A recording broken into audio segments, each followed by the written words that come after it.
네, 토마토 모닝 빅데이터 시간입니다. 미증시는 은행권 우려가 완화돼가는 속에서 상승으로 마감했습니다. 한편 우리 시장은 전거래일 K칩스법과 또 마이크론 테크놀로지발 훈풍으로 반도체 관련주들이 우리 시장을 이끌어 올렸는데요. 오늘은 한 주의 마지막 거래일입니다. 오늘 시장 우리 어떤 흐름 가져갈지 또 어떤 종목이 오르고 내릴지 전일 수급을 통해서 힌트 함께 얻어보시죠.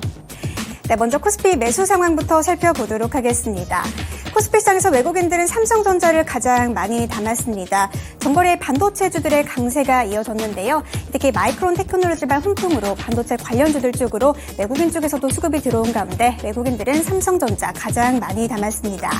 밑으로는 2차전지 관련주 LG 에너지 솔루션입니다. 전거래일은 외국인 쪽에서만 홀로 담은 가운데 주가는 소폭 강세로 마감을 했고요. 밑으로는 현대차입니다. 외국인 쪽에서 계속해서 담고 있는 종목이죠. 전거래일도 외국인 쪽에서 담은 가운데 주가는 보합권에서 마감을 했습니다. 이어서 한화 에어로스페이스가 이름을 올렸습니다. 외국인 쪽에서 계속해서 담고 있는 종목이죠. 최근 우리 시장의 우주 항공 산업에 대한 기대감이 계속해서 자리하고 있는 상황인데요. 전거래일도 외국인 쪽에서 수급이 들어오면서 주가는 강세로 마감을 했습니다. 밑으로는 게임 관련주 크래프톤이 오랜만에 이름을 올렸습니다. 크래프톤은 폴란드 게임사에 지분을 투자한다는 소식이 있었는데요. 전거래 외국인 쪽에서 담은 가운데 주가는 강세로 마감을 했습니다. 이어서 기관 쪽에서 담은 종목들도 함께 살펴보시죠. 기관 쪽에서는 일단 주주 환원 정책에 대한 기대감으로 SK그룹주를 많이 담았습니다. 가장 먼저 반도체 관련으로 SK하이닉스를 많이 담았는데요. 외국인 쪽에서는 삼성전자를 많이 담았다면 기관 쪽에서는 SK하이닉스를 많이 담았네요. 밑으로는 SK입니다. SK가 자사주 95만 주를 소각하기로 결정한 가운데 자사주를 소각할 경우 회사 가치에 대한 재평가가 이루어질 것이다. 이런 기대감으로 SK 주가는 전거래 4%대 강세로 마감을 했습니다. 밑으로는 SK이노베이션입니다. SK이노베이션이 주주 환원 정책의 일환으로 배터리 자회사죠. SK온이 상장할 경우 주주들에게 주식을 지급하는 방안을 검토 중인 가운데 전거래 기관 쪽에서 수급이 많이 들어오면서 주가는 13%대 강세로 마감을 했습니다. 밑으로는 2차전지 관련주 한솔케미칼입니다. 2차전지 소주에 대한 기대감으로 실적 기대감을 받고 있는 종목인데요. 전거래 기관 쪽에서 담으면서 주가는 11%대 급등으로 마감했습니다. 마지막으로는 자동차 관련주 기아 쪽으로도 기관이 담았는데요. 외국인 쪽에서는 현대차를 많이 담았다면 기관 쪽에서는 기아를 많이 담았네요. 이어서 코스피 시장에서 매도한 종목들도 함께 살펴보시죠.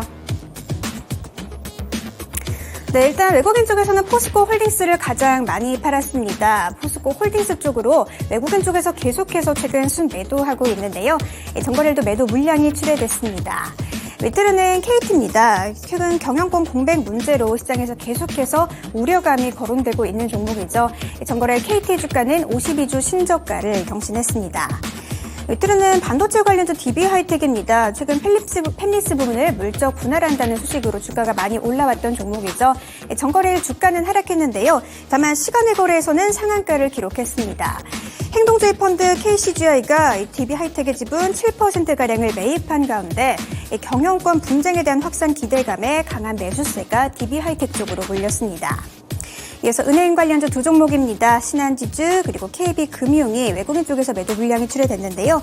글로벌 뱅크댐에 관한 우려는 완화돼 가는 중이지만 계속해서 외국인 쪽에서는 은행주를 많이 팔고 있네요. 이어서 기관 쪽에서 매도한 종목들도 함께 살펴보시죠. 네, 기관 쪽에서는 일단 2차전지 관련주를 많이 팔았습니다. 삼성 SDI 그리고 LG 에너지 솔루션 밑으로 포스코 케미칼까지 매도를 했고요. 삼성전자 쪽으로도 매도 물량이 출회됐습니다. 이어서 삼성전자는 주가는 상승을 했지만 기관 쪽에서는 전거래일은 매도 물량을 많이 출회했습니다. 이어서 LG화학 쪽으로도 2차전지 관련 기대감으로 매도 물량이 출회됐습니다. 이어서 코스피 시장에서 특징주 살펴보시죠. 네, 코스피 시장 특징주는 DB하이텍입니다. 팹리스 부분을 물적 분할한다는 기대감으로 최근 DB하이텍의 주가는 상승을 했었죠. 최근 강성부 대표가 이끄는 행동주의 펀드 KCGI가 DB하이텍의 지분을 7%가량을 매입했다고 어제 공시를 한 가운데 DB하이텍과 DB가 전거래 시간을 거래해서 모두 다 상한가를 기록했습니다. 이어서 코스닥 시장에서의 수급도 함께 살펴보시죠. 코스닥 시장에서 외국인들은 일단 카나리어 바이오를 가장 많이 팔았습니다.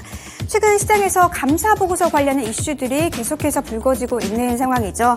카나리아 바이오가 적정 의견 감사 보고서를 제출했다는 소식에 전거래일 상한가를 기록했습니다. 밑으로는 2차전지 모멘텀으로 움직이는 지에논 에너지입니다. 전거래일 장 후반부로 갈수록 상승 탄력을 더해가면서 급등을 했는데요. 전거래 52주 신고가를 경신했습니다. 이어서 레인보우 로보틱스입니다.